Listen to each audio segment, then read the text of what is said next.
家好，说来就来，我是芊芊，欢迎来到我的频道。今天呢，我们要聊聊关于灵性觉醒的过程。你到底觉醒了吗？因为这个问题啊，我经常看见有些的朋友，他们不确定自己到底觉醒了没。他们看了许多关于灵性觉醒的症状啊、预兆啊、特质之类的，确实有符合他们的情况。起初的时候呢，他们会觉得很开心，毕竟突然在一个平淡无奇的生活中发生这样的事情，会特别的有新鲜感，然后感觉很特别。但是过了一阵子之后呢，他们的反应就是，然后嘞，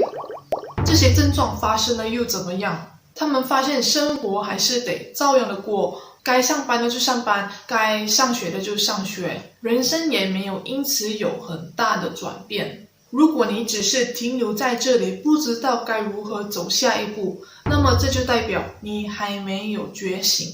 但是呢，你确实已经被推动走向觉醒的路上。所以今天呢，我们就会来简单的描述灵性觉醒的过程，来让那些不确定自己情况的朋友能更好的理解他即将面临的觉醒过程是怎么样的，或者是在什么样的状态才是你真正觉醒的时刻。那些我们所看见的灵性觉醒的症状啊、预兆啊，并不能完全代表你觉醒了。实际上，这些症状的作用呢，就像一个闹钟一样，去呼唤你去寻找你这一生还未察觉到的潜能。每个人身边呢，其实都有围绕着负责关照你的高灵团队，比如你的指导灵、守护天使或者高我。这些症状呢，其实是来自他们的信号，来帮助你走向你的生命蓝图。生命蓝图意思就是在你转世之前呢，你和他们一起商量好的生命规划，你们会一起计划好你们想要来地球干嘛呀，一起体验什么呢，或者是想学什么。而你的命运呢，就会辅助你去走向你的生命蓝图。那时候你知道你要踏入沉睡的状态，所以你会和你的高龄团队们一起商量好什么时候叫醒才是最适合的。当你的时机到的时候，他们就会通过奇奇怪怪的症状来引起你的注意，这样你才会寻找答案。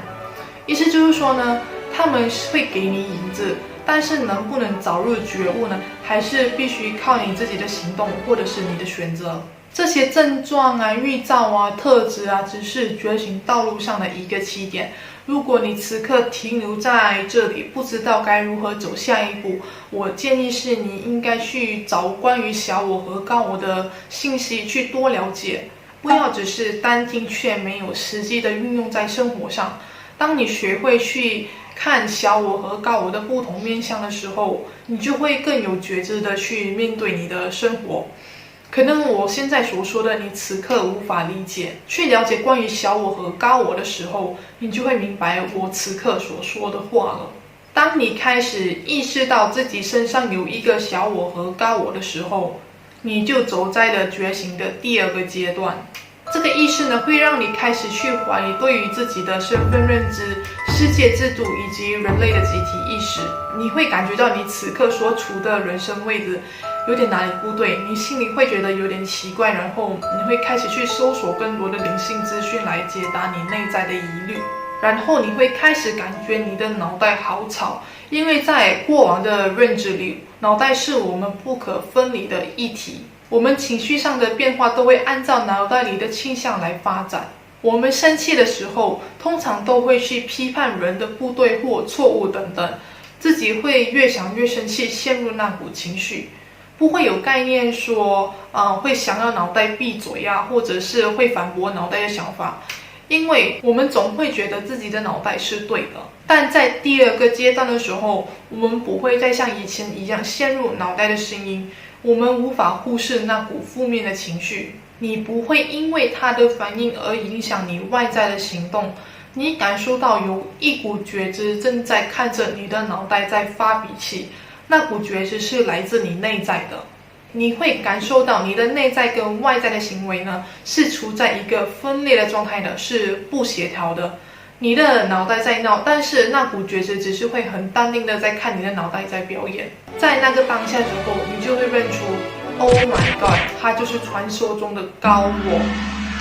这个时候就恭喜你走向第3个阶段，你开始学会听见高我。当你察觉到高我的存在的时候，连接越紧密，你的生活呢就会有越多的巧合事情发生。因为你们之间呢终于有了互动，你们会变得越来越有默契。每一次你的脑袋里有什么样念头的时候，你总会马上接收到回应。比如你在烦恼你的午餐要吃什么，可能在下一秒就有朋友问你要去哪里吃饭。就是你会感觉到你外在所发生的一切都在回应你的内在，这其实是你的高我与你沟通的一个方式。然后你开始会看见很多关于爱与光的信息出现，开始会观看很多关于宇宙外星的影片。你的高我呢会通过各种不同的方式来让你知道，一个充满爱与欢乐的世界呢不是虚拟的，它真实的存在于不同的维度。灵魂来到这里呢就是为了实现这个实相。这时你的内在动摇了，生命真的不需要这么辛苦吗？我真的可以选择自己想要的人生吗？随着你知道越多，你就会开始意识到，快乐、自由、富有创造力才是生命的真实样貌。你意识到过去活着的那个你不是真的你，那只是小我所扮演的角色。你意识到自己的疯狂，这个世界的不正常。你领悟到快乐美满才是生命所该处的状态，这里就代表你觉醒了。你看见世界的所有人都活在小我的影子里，身边的人呢未必会感受到自己的痛苦，但是你却看见了他们的痛苦，他们的灵魂是被压抑着的。你身体的某个感官好像被开启一样，你的体质开始无法忽视这些负能量的存在。你逐渐发现，无论你去到哪里，听见什么或看见什么，这些负能量是无处不在，而且平时的比例是比正能量还要多。你会一时无法适应，招架不了这些感知。你察觉自己一直感到不舒服，不想待在那个地方，抗拒去听传来的声音，控制不了自己的情绪，甚至是呕吐。或者你上班回来的时候，有种感觉好像你的精气被榨干一样，特别的累。即使你提早你的睡眠时间，你隔天起来还是觉得很疲倦。这时我们才发现到，原来这就是我们的文明，人们所看不见的真实状态。通过这场体验，你就会发现到，原来这些负能量都是我们人所造成的。地球、自然生态、动物、植物、世界的发展，自己人生所演变的样子，都是由我们的意念创造的。你会开始重新审视自己，你回顾自己的一生，所选择的每一步都是脑袋安排好他认为最完美的路。我应该选择有前途的科系，我应该先找份工作，我应该投资，我应该30岁结婚，我应该趁年轻多吃点苦。每天不情愿地被闹钟叫醒，去面对为了安稳而将就的人生。这个选择，如果条件允许，我相信谁也不想如此过自己的一生。你会发现，这些都是小我把人生推到让人们认为自己的人生没有选择的错觉。对世间有这样的执念的时候，你生活的出发点呢，都会由这些负面的信念来扩展，你全身上下的磁场就会是负面的。这也是为什么很多人都说吸引力法则对他没有效，因为他身上的负能量太多了。当你看清自己因为这份执念而毫无觉知、得过且过的态度去面对自己人生的时候，你的小我的世界观就会瓦解了，你会从集体意识里跳脱出来。那个认为必须过得安稳，人生才可以圆满的信念消失了。小我虽然还会在你的内在，但它已经无法阻止你去做你想做的事情，因为你已经不认同他的信念了。你开始去改变那些对于你毫无意义的人生，